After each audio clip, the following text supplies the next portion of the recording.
ഏതാനും മണിക്കൂറുകൾക്ക് മുൻപായിരുന്നു കൊല്ലം നഗരത്തെ അക്ഷരാർത്ഥത്തിൽ ഞെട്ടിച്ച ദാരുണ സംഭവം അരങ്ങേറിയത്. വീട്ടുകാരുടെ ഉറക്കെയുള്ള നിലവിളി ശബ്ദം കേട്ട് ഓടിക്കൂടിയ നാട്ടുകാർ കണ്ടത് പർദ്ദ പോലെ തോന്നുന്ന കറുത്ത വേഷം ധരിച്ച് മുഖം മറച്ച് ശരീരമാസകലം ചോരയുമായി ആരോ ഒരാൾ അതിവേഗത്തിൽ കാറിൽ കയറി പോകുന്നതാണ്. ഇതിന് പിന്നാലെ നിലവിളി ശബ്ദം കേട്ട വീട്ടിൽ നിന്നും ഒരു പയ്യൻ റോഡിലേക്ക് ഓടി വന്ന് വീഴുകയും ചെയ്തു. കണ്ടുനിന്ന നാട്ടുകാർ ഉടൻ തന്നെ പോലീസിൽ വിവരമറിയിക്കുകയും പോലീസ് വിശദമായ പരിശോധന നടത്തുകയും ചെയ്തപ്പോഴാണ് ഞെട്ടിക്കുന്ന സംഭവത്തിന്റെ ചുരുളഴിയുന്നത്. കൊല്ലം ഫാത്തിമ മാതാ കോളേജിലെ BCA വിദ്യാർത്ഥിയായ ഫെബിനാണ് കുത്തേറ്റ് മരിച്ചത്. കുത്തിയതാകട്ടെ തേജസ് എന്ന 23-കാരനും. തേജസിന്റെയും ഫെബിന്റെയും കുടുംബങ്ങൾ തമ്മിൽ വർഷങ്ങൾ നീണ്ട അടുപ്പമുണ്ടെന്ന് പോലീസ് പറയുന്നു. ഫെബിന്റെ സഹോദരിയും തേജസും എഞ്ചിനീയറിംഗ് കോളേജിൽ സഹപാഠികളായിരുന്നു. തുടർന്ന് ബാങ്ക് പരീക്ഷാ പരിശീലനത്തിനും ഇരുവരും ഒന്നിച്ചുണ്ടായിരുന്നു.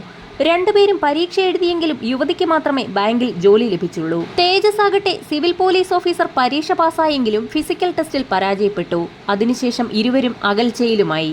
പല പ്രാവശ്യം ഇതേ ചൊല്ലി തേജസ് ഫെബിന്റെ വീട്ടിലെത്തി വഴക്കുണ്ടാക്കിയിരുന്നെന്ന് പോലീസ് പറയുന്നു. വിവാഹത്തിൽ നിന്നും യുവതി പിന്മാറിയതോടെ തേജസ് ആകെ തകർന്നു. മറ്റൊരാളുമായുള്ള യുവതിയുടെ വിവാഹത്തിന്റെ വാക്കുറപ്പിക്കൽ നടക്കാനിരിക്കെയാണ് ദാരുണ സംഭവം ഉണ്ടായത്. യുവതിയെ ലക്ഷ്യം വെച്ച് ഫെബിന്റെ വീട്ടിലേക്ക് തേജസ് എത്തിയത് 2 പെട്രോൾ ടിന്നുകളുമായി.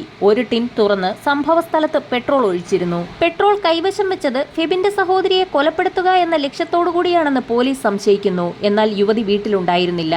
തേജസ് വരുന്ന സമയത്ത് ഫെബിനും വീട്ടുകാരും പേരയ്ക്ക കഴിച്ചുകൊണ്ടിരിക്കുകയായിരുന്നു. അവരുടെ കൈവശമുണ്ടായിരുന്ന കത്തിയാണ് തേജസ് കുത്താൻ ഉപയോഗിച്ചതെന്ന് കരുതുന്നു. സംഭവ സ്ഥലത്ത് ഫെബിൻ കുത്തേറ്റ് മരിക്കുകയും ഫെബിന്റെ അച്ഛൻ കുത്തേറ്റ് ആശുപത്രിയിൽ ഗുരുതരാവസ്ഥയിൽ അടിയന്തര ശസ്ത്രക്രിയയ്ക്ക് വിധേയനാവുകയും ചെയ്തു.